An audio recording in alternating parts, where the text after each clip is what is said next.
আসসালামু আলাইকুম বন্ধুরা, কেমন আছো তোমরা সবাই? আশা করছি ভালো আছো আর আমি অনেক ভালো আছি। ডিয়ারুপ লাইফস্টাইলে তোমাদের সবাইকে ওয়েলকাম জানাচ্ছি। তো আজকে এক জায়গায় যাওয়ার কথা আছে, তার জন্য সকাল সকাল স্নান করে মাম্মামকে ব্রাশ করিয়ে দিচ্ছি।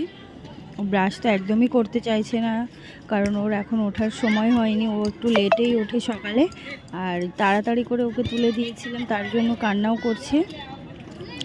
তারপরে ব্রাশ করানোর পরে একটু খাইয়ে নিচ্ছি। এরপর মামামের খাওয়া দাওয়া কমপ্লিট করিয়ে নিয়ে এখন আমরা বেরিয়ে পড়েছি। বেরিয়ে পড়ার সাথে সাথে দেখতে পেলাম অফ সিজনাল কাঁঠাল ফল, আর কাঁঠাল ফলগুলো ছিল প্রচুর কাঁচা কাঁচা। তারপরও সবাই কিনে নিয়ে যাচ্ছিল, আমার তেমন একটা ভালো লাগেনি। তারপর আমরা এখন হাঁটতে হাঁটতে চলে যাচ্ছি যেখানে যাব বলে ভাবছিলাম সেখানটাতে। এখন আমরা হাঁটতে হাঁটতে অনেকটা রাস্তা চলে এসেছি, আর এই যে চারিপাশটা রাস্তাটা খুবই সুন্দর লাগছিল, তার জন্য তোমাদের সাথে একটু শেয়ার করছিলাম। মাম্মাম কিন্তু কোল থেকে নেমে গিয়েছে, ও হাঁটবে বলছিল। তো আমি বলছি ঠিক আছে তাহলে তুমি হাঁটি হাঁটি করো, আমিও হাঁটি হাঁটি করি। দুজনে মিলে এখন হেঁটে হেঁটে যাচ্ছি। আর কিন্তু বেশিক্ষণ নেই, প্রায় চলে এসেছি। ফাইনালি আমরা চলে এসেছি। মাম্মামকে যে স্কুলে ভর্তি করাবো বলে ভাবছিলাম, তো সেই স্কুলের সামনাসামনি চলে এসেছি। আর ওই যে আমার পাপা দাঁড়িয়ে আছে সামনে। মাম্মাম তো খুবই আনন্দ পেয়েছে নানুকে দেখার পরে, তার জন্য নানুর কোলে ঝট করে উঠে পড়লো। আর আমি বলছি যে একটু সাইড করে দাঁড়াও, আমি একটু ভিডিও করে নিই, তার জন্য সাইড করে দাঁড়াচ্ছে। এরপর বড় ময়দান দেখে মাম্মাম একদম দৌড়াদৌড়ি শুরু করে দিয়েছে, আর পিছনের পায়রাগুলো খাচ্ছিল। এখানে কিছু খেলনা ছিল, তো তাই খেলনাগুলো নিয়ে খেলাও করছিল। আর এই স্লিপারটায় উঠে ও একদমই নিচে নামতে পারছিল না, ওর মুখের চেহারা দেখে বুঝতে পারবে। তারপর আমি একটু সাহস জাগালাম যে পারবে, তুমি পারবে। তারপরে ও আমার কথা শুনে এক্সাইটেড হয়ে নেমে গেল আর বলছি ইয়ে আমি পেরেছি পেরেছি। আসলে কি বলো তো, সাহস দেওয়ার মানুষ থাকলে না, নিজের সাহস না থাকলেও সাহসটা এসে যায়, তাই তো। দেখো সেকেন্ড টাইম ও আবার ট্রাই করছিল। সেকেন্ড টাইম ট্রাই করার সময় কিন্তু ওর মুখে কোনো ভয়ের ছাপ ছিল না, একা একাই ও একদম নেবে গিয়েছে।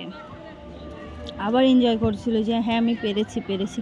তারপরে তো দৌড়াদৌড়ি করছে, ওকে ধরে রাখা যাচ্ছিল না, এত পরিমাণে দুষ্টামি করছিল। এখানে এসে এটাতে চড়ছে ওটাতে চড়ছে।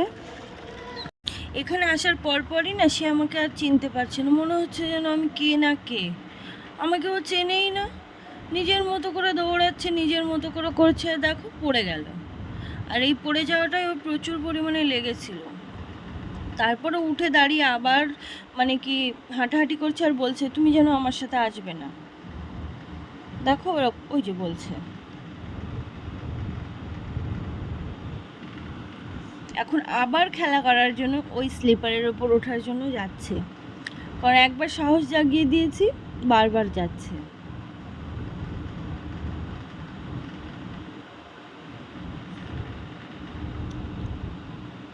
আর সাথে একটা মেয়ে ছিল না, সাথে কেউ থাকলে হবে না, সে একা একাই চড়বে এরকম একটা চিন্তা ভাবনা, তার জন্য একা একাই চড়েছে। এখন খুব আনন্দ পাচ্ছে, কারণ একা একা উঠতে পেরেছে, তার জন্য। এরপর স্কুলের হেড ম্যাম ডাকার সঙ্গে সঙ্গে আমরা চলে যাব, আর ওইখানে যাওয়ার ভিডিও ক্লিপটা আমি নিই। তারপরে ওখানে কথাবার্তা বললাম, বলার পরে ম্যাম বললো যে এর এখনও বয়স হয়নি, এখনও অনেকটাই বাচ্চা আছে, একটু বড় হোক, 3 বছর মতো হোক, তারপর ওকে ভর্তি নেব। তো কথাবার্তা বলে আমরা এখন বাইরে চলে এসেছি, আর এখানে একটু ফটোশ্যুট করার জন্য এসেছি। এরপর ফটোশ্যুট করে নিয়ে পিছন সাইডটায় চলে আসলাম, আর পিছন সাইডটা এসে তো আমি পুরোই অবাক। কেননা বাড়ির দিকের বিয়ে হচ্ছে ছাদের উপরে কিংবা উঠানে প্যান্ডেল, আর মুম্বাইয়ের বিয়ে হচ্ছে এরকম লজ বা হল, যেটাই বলো তোমরা, সেটা ভাড়া নিতে হবে, তারপরে বড় সড়ো করে সুন্দরভাবে বিয়ে দিতে পারবে।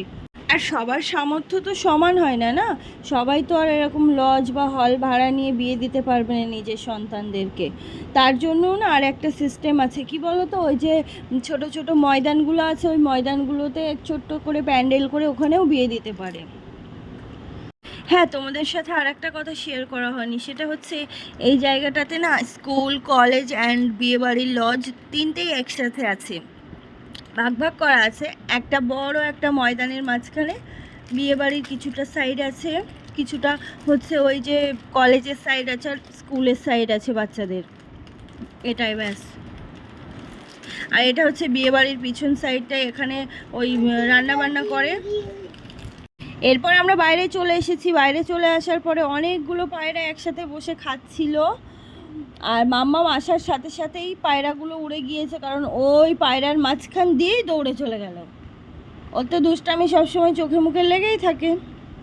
একদম এসে পায়রার মাঝখান দিয়ে দৌড়ে চলে গেল, আর পায়রাগুলো উড়ে যাচ্ছিলো। সেকেন্ড টাইমও আবার পায়রাগুলো ওড়ানোর জন্য এসেছিলো, আমি ওকে বকা দিয়েছি। তারপর এখানে আমি একটু রিলস বানিয়ে নিচ্ছিলাম, আমার পাপা আমাকে ক্যামেরা করে দিচ্ছিল আর আমি একটু রিলস বানিয়ে নিচ্ছিলাম। হ্যাঁ বন্ধুরা, তোমরা কি কেউ গেস করতে পেরেছো যে আমি কোন সঙের রিলসটা বানাচ্ছিলাম? খুবই ইজি। তোমরা যদি কেউ জানো তাহলে আমাকে কমেন্ট করে জানাও, তার কমেন্টে রিপ্লাই আমি দেবো। সো গাইস, এখন আমরা বাড়ির দিকে চলে যাব, তার জন্য চলে আসছে। আর মাম্মাম সিঁড়ি দিয়ে একা একা নামছে। আমার তো দেখে খুবই ভালো লাগছে, কারণ ও সিঁড়ি দিয়ে উঠতে পারে, বাট নামতে পারে, কিন্তু আমি নামতে দিই না, কারণ যদি পড়ে যায়। তো বন্ধুরা, আজকের ভিডিওটি এই পর্যন্ত। দেখা হচ্ছে অন্য কোনো ভিডিও নিয়ে। ততক্ষণে তোমরা ভালো থেকো, সুস্থ থেকো, আর যদি মনে হয় আমার ভিডিওটা like, comment, share and subscribe করে দিও। আল্লাহ হাফেজ।